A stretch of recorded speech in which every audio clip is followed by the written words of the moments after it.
Hola, muy buenos días, tardes o noches. No sé en qué momento nos estás viendo. Bienvenidos a este espacio donde vamos a desglosar con total claridad lo que significa el Auto 841 de 2025 de la Corte Constitucional y su impacto real sobre la reforma pensional en Colombia. Yo soy Oscar Hidárraga, experto en estrategia pensional y financiera, abogado, director de OIP Insurance, estrategia pensional y financiera. Y hoy no vamos a repetir titulares, vamos a explicar qué está pasando, qué viene y cómo deben prepararse los empleadores, los trabajadores y profesionales en el sistema. ¿Qué preguntas claves encontramos aquí? Pues primero, ¿qué pasa con la reforma pensional después de la 841? ¿Qué significa que sea un vicio subsanable? ¿Qué se suspendió? ¿Qué sigue vigente? ¿Qué viene? ¿Qué deben hacer las empresas hoy? Y bueno, ¿y qué pasa con la aprobación de la ley 2381 el pasado 28 de junio? Lo primero es, ¿qué es el auto 841? Y el auto 841, que fue emitido el 17 de junio de este año por la Corte Constitucional, es un auto que estudia inicialmente la constitucionalidad de la reforma pensional. Y en ese primer estudio encontró que había un vicio subsanable de procedimiento y por eso ordenó devolver esa ley, que es la reforma pensional, a la Cámara de Representantes para que se subsanara ese vicio en un segundo debate. ¿Qué pasó aquí? Pues lo primero es que se votó un texto del Senado sin suficiente discusión. Se ignoraron proposiciones presentadas por congresistas. Se cerró el debate en 55 minutos sin deliberación real. Y esto, en teoría, vulneró el principio democrático y los derechos de las minorías y por eso la Corte ordenó repetir este debate. En esta decisión de la Corte de devolución a la Cámara, pues la Corte dio 30 días hábiles para corregir el trámite en sesiones ordinarias o extraordinarias. Y pues justamente lo que vimos recientemente fue sesiones extraordinarias. Aquí se suspendieron los efectos jurídicos de la ley, salvo los artículos 12 en su parágrafo transitorio, que habla acerca de la escogencia de los ACAIS, y el artículo 76, que habla acerca de la oportunidad de traslado que tienen hombres y mujeres que tengan 900 y 750 semanas cotizadas y se encuentren a menos de 10 años de cumplir la edad de pensión, que se pueden trasladar entre regímenes al régimen que más les convenga. Adicional a esto, este auto suspendió el estudio de otras demandas contra la reforma pensional hasta que se decida sobre este asunto. Y si el nuevo texto aprobado es diferente al del Senado, pues se activaría un proceso de conciliación que digamos que máximo se demoraría una legislatura que arrancaría el 20 de julio esta legislatura. Entonces, ¿qué pasó después? Pues este sábado 28 de junio la Cámara de Representantes realizó el segundo debate acogiendo el texto del Senado, aparentemente cumpliendo los estándares de deliberación exigidos. Y ahora la Corte lo que tiene que hacer es revisar si hubo deliberación suficiente y si se respetaron los derechos de participación. Si la Corte avala esta aprobación, pues la reforma entrará en plena vigencia. Y si no, pues puede declararla inconstitucional total o parcialmente. ¿Qué es lo que sigue vigente hoy? Pues la mayoría de los artículos siguen suspendidos.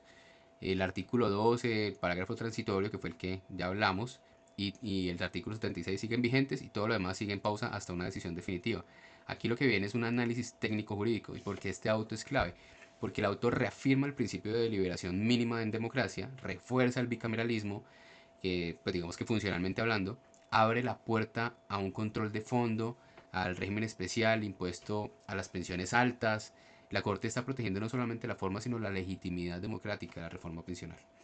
¿Qué tienen que hacer las empresas hoy y los ciudadanos hoy? Pues las empresas lo primero que tienen que hacer es evaluar los impactos que tienen el articulado de la reforma pensional, diseñar escenarios con o sin reforma, por supuesto que asesorarse para evitar riesgos jurídicos y financieros, y pues también empezar a definir qué tienen que implementar y qué no. Uno de estos aspectos es, por ejemplo, lo que tendría que hacer un empleador que tenga contratistas y pues la obligatoriedad de retener o no los aportes a seguridad social cuando los contratistas tengan riesgo 4 y 5. Cuando tienen menos de ese riesgo, de acuerdo a una resolución que salió recientemente, esa resolución lo que establece es que se puede llegar a un acuerdo con el contratista y el contratista puede seguir manejando su seguridad social. Cuando se trata de riesgo 4 y 5, el empleador o el contratante en este caso tendría que hacer las retenciones y pagar la seguridad social. Todo esto en busca de que haya menos evasión, cotización adecuada y pues que todo el mundo pues cotice como debe ser. Los afiliados tienen que analizar con criterio si les conviene o no trasladarse de régimen, a qué régimen les va mejor.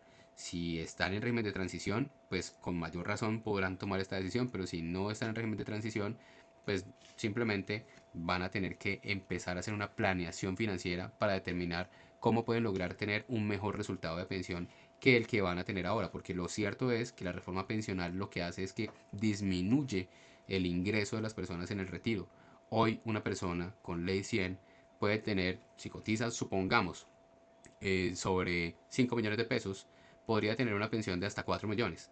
Pero una persona con estas mismas condiciones en reforma pensional, pues su pensión estamos hablando que puede ser de 2.3 millones de pesos. Entonces se disminuye en más de un 50% su ingreso. En Hoy Penchuras acompañamos a las personas, a las empresas, a los trabajadores independientes o dependientes también, con estudios personales individualizados, donde identificamos con claridad cuál es el caso puntual, cuál es la ruta que debe seguir la persona y por dónde puede identificar su mejor estrategia pensional. Hacemos auditorías corporativas de riesgo pensional y capacitaciones estratégicas. Aquí digamos que lo que es importante tener presente es que la reforma pensional ya fue preaprobada, pero su vigencia real está en manos de la Corte Constitucional. El auto 841 es una señal clara de que en Colombia ya no basta con tener mayorías, hay que respetar los procesos. No se trata de si la ley está viva, se trata de si cumple los estándares constitucionales. En este cruce de caminos, el que improvisa pierde, el que se anticipa lidera. Yo sí te agradezco mucho que esta información la digieras, la revises nuevamente y por supuesto le compartas a quien consideres que le interesa esta información. Si no nos sigues, síguenos para que estés al tanto de contenido como este. Por supuesto que en este momento quedan muchísimas dudas y estas dudas están enfocadas en finalmente hay ley, no hay ley, qué va a pasar. Lo que sí tienes que tener claro es que la ley fue aprobada de nuevo, sí, eso está claro. Pero la entrada en vigencia está sujeta al análisis de constitucionalidad más importante de los últimos años. El auto 841 simplemente es un freno de emergencia y también es una segunda oportunidad para hacer las cosas bien. No se trata de si la reforma pensional sigue viva o no, se trata de si la constitución está siendo respetada y si empresas y ciudadanos están reaccionando con inteligencia estratégica.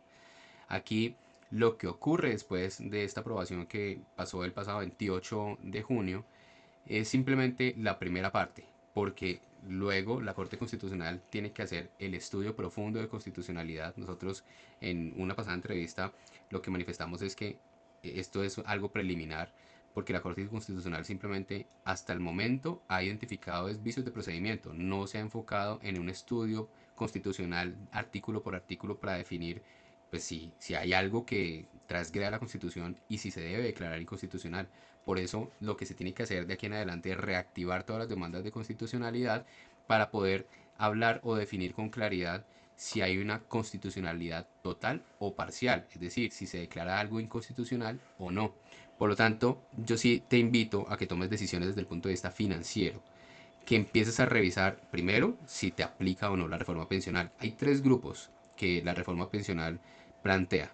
El primer grupo es a quienes no les aplica la reforma y es a los que están en oportunidad de traslado, que los manifestamos o los indicamos en la primera parte de este video, y es hombres y mujeres de 900 y 750 semanas o más y que estén a menos de 10 años de cumplir la edad de pensión, que pueden simplemente escoger el régimen que más les convenga, es decir, fondo público o fondo privado. Al otro grupo que no le aplica es a quien está en régimen de transición, y es hasta ahora quienes al 1 de julio tengan 900 semanas si son hombres, 750 semanas si son mujeres, pero no importa la edad que tengan. Aquí es algo muy claro. Por lo general, estas semanas se alcanzan a las personas que tengan entre 35 y 40 años. Quien tenga menos de esas edades, lo más probable es que la reforma pensional lo vaya a afectar. Por lo tanto, el siguiente grupo es a quien le afecte la reforma pensional, es quienes tengan menos de las semanas que hemos mencionado. Y no importa la edad, puede ser una persona que tenga 50, 55, 60 años o más y pues que no tenga estas edades.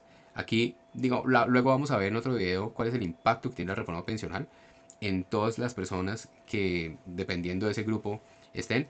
Pero aquí, ya habiendo definido con claridad en qué grupo estás, debes también entonces empezar a identificar qué es lo que quieres lograr. En ese sentido, de qué es lo que quieres lograr es, pues, si quiero tener un mejor retiro, dependiendo de qué grupo estoy, si estoy en el grupo 3 que es a quien le aplica la reforma pensional, pues entonces, ¿qué estoy construyendo paralelamente para tener un ingreso pasivo o cómo construyo una pensión, no solamente en Colombia, tal vez una pensión en otro país? Con nosotros podrías construir una pensión en otro país, contratar una renta vitalicia y en la etapa productiva poder garantizar una pensión, por ejemplo, en dólares y complementar la pensión que vas a tener en Colombia. Si eres una persona a quien le interesa tu futuro, a quien le interesa tener ingresos más adelante, tener tranquilidad, estabilidad financiera y no depender de una pensión que con seguridad va a ser mínima y no te va a alcanzar para todo lo que tú estás viviendo hoy o para mantener tu calidad de vida, pues eres una persona que debe pensar en hacer cosas como construir un capital, construir una segunda pensión, invertir, y todo eso lo puedes hacer con nosotros. Si quieres, aquí te dejo los datos de OIP Insurance, nuestra compañía, y uno de nuestros asesores podría estar en contacto contigo o te puedes contactar directamente conmigo y tenemos una sesión de planeación de manera que puedas lograr eso que estás pensando hoy. Nosotros te ayudamos a materializar ese pensamiento que tienes para garantizar que vas a tener tranquilidad en tu retiro. Gracias por acompañarnos en este espacio. Si te parece útil estos análisis, compártelos nuevamente. Y si deseas una asesoría específica, contáctanos en OIP Insurance, Estrategia Pensional y Financiera. Te dejo aquí nuestra página web www.oipinsurance.com. A través de la página puedes también agendar un espacio con nosotros. Hasta entonces, no improvises, anticípate.